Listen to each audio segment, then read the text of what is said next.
and I'm really excited to have Kim in because we have been pumping the really big February promo, which has got fabulous prizes for people who subscribe throughout the month of February. And of course, our major prize is the Cruzbike, which is an absolute amazing invention here in Australia and Geelong. Better talk to the man who's brought it in, Kim Tolhurst. Hi, Kim. Good afternoon.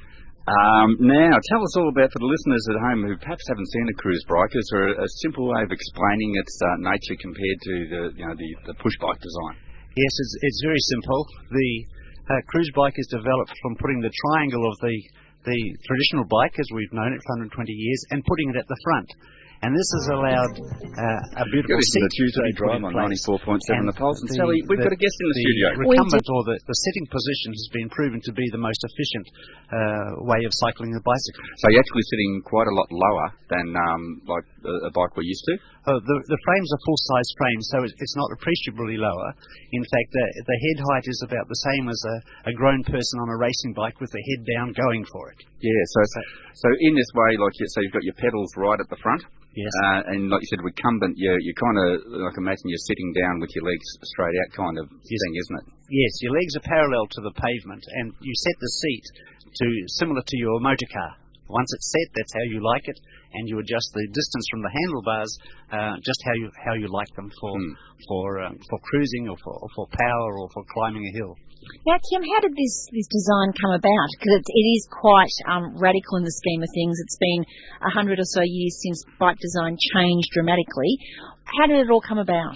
It came about because it has been shown that the traditional way of riding a bike is not the most efficient and does have its stress points or its pain points, which in time or at any time will stop people riding a bike.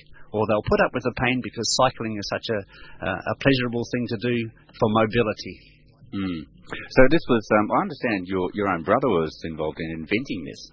Yes, John, that is. John, yes, he'd put 25 years into knowing what the best posture was for pedaling a bicycle, and then built the bike under that posture with everything that's available.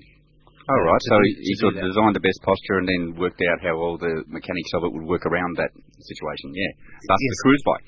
Yes. And what advantages have you found from because it's been in operation now about 2005, was it first put out? So a few years of use now. What have been, I understand you've got some pretty exciting speed times to tell us about.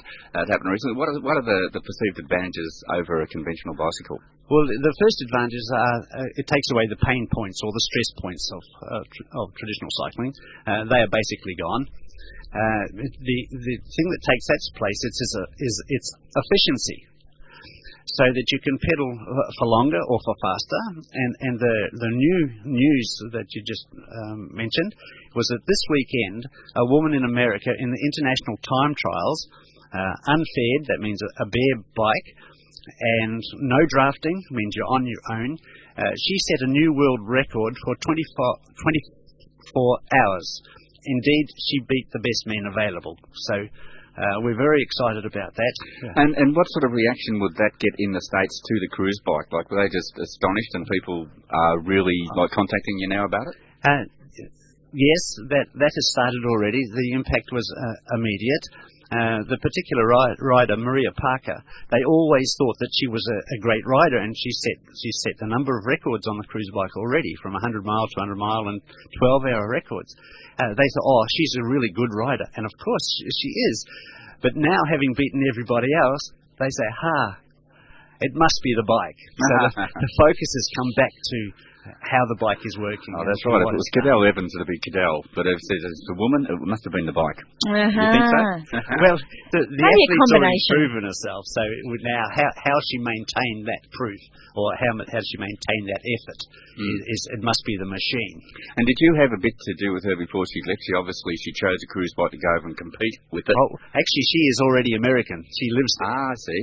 Yes. So how did she get to hear about it and select it and use it? Her husband is a doctor who specialises in groin injuries from bicycle riding, and he bought a Cruzbike in 2005 and contacted my brother and said it's really good.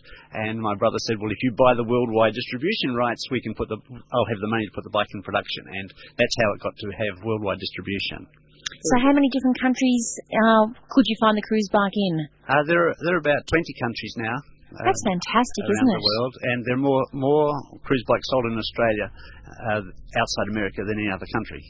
Yay! So, what's the manufacturing base? Is it in Western Australia, or is it? No. My brother lives in Western Australia. The manufacturing is in Taiwan, and Taiwan is known for high quality because it's families who build bicycles. And they're in charge. You do a good job for the family, or you're out. And you won't get no supper tonight. So they know where to do and it's robotics that build cruise bikes. So the mass production is really high tech. Wow. It is. It's now, for the general listener who doesn't want to compete in time trials, they just want a bike to ride around the beach or whatever. It's you don't be put off by the fact you've got to be a professional rider. They're ideal just for recreational use. That's the high end. We have a Y-frame mountain bike based cruise bike, and that's great for around the Barwon River, around the suburbs, or long distance. Indeed, this particular model did 32,000 kilometres, did a world tour by an American. So I say it's around the block or around the world, you choose. But it takes again the advantage of no stress, no pain, go as you like.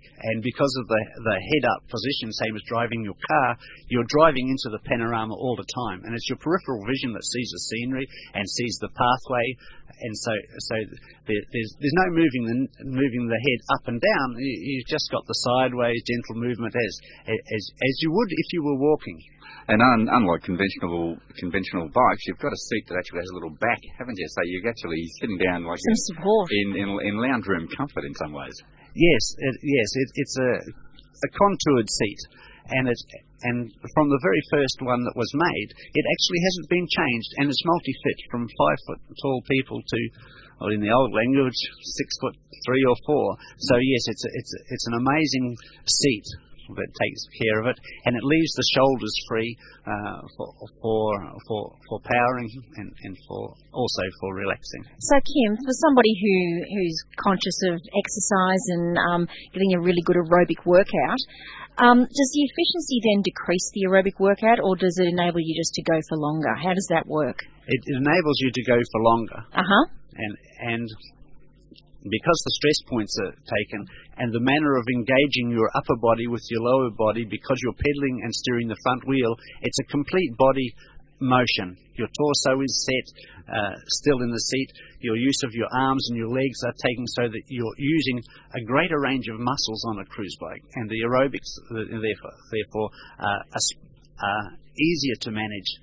And there are obviously different models of cruise bikes too. You've got a number that people look on the website and they can go, oh, that's what I need that bike for. Yes, well, we've mentioned the soft rider, which is round the river trail or around the world.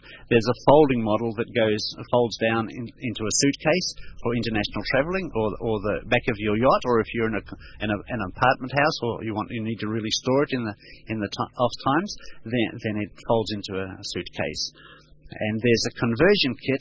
If you already have a beautiful bike, it could very well suit the conversion kit, which is the triangle at the front that holds the pedals and the seat. And that's a very cost-effective way of riding in the style. So people who have got they're salivating listening to what we're talking about now, website for them to get more info on. Cruzbike.com. Cruzbike.com, it's all there? It's all there, and there's the Australian telephone number is on the front page, and that puts you just directly into touch with my brother and I. And let me just clarify that it is CRUZ, not cruise, but CRUZBIKE.com. Should get Tom, the actor, to promote it. I'm kidding. The Tom Cruise model. The Tom Cruise model. And also, Kim, you're a station sponsor of the Pulse, so thank you very much for supporting the community, and it's a wonderful bike. We've got no problem in getting behind it. You're most welcome. It's been a pleasure to offer the cruise bike. Yeah, so we're giving one away. We've still got the lucky winner to come. We're waiting till the end of February, aren't we, to see which subscriber. So if you haven't subscribed, hop onto the website right now, 947thepulse.com. Put your name in, and you could be the lucky winner of one of these top-line cruise bikes. I mean, I think the model is valued about $2,000. Yep. The one that a lucky subscriber will get. So that's not chicken feed. Brilliant. You are, of course, on 94.7 The Pulse.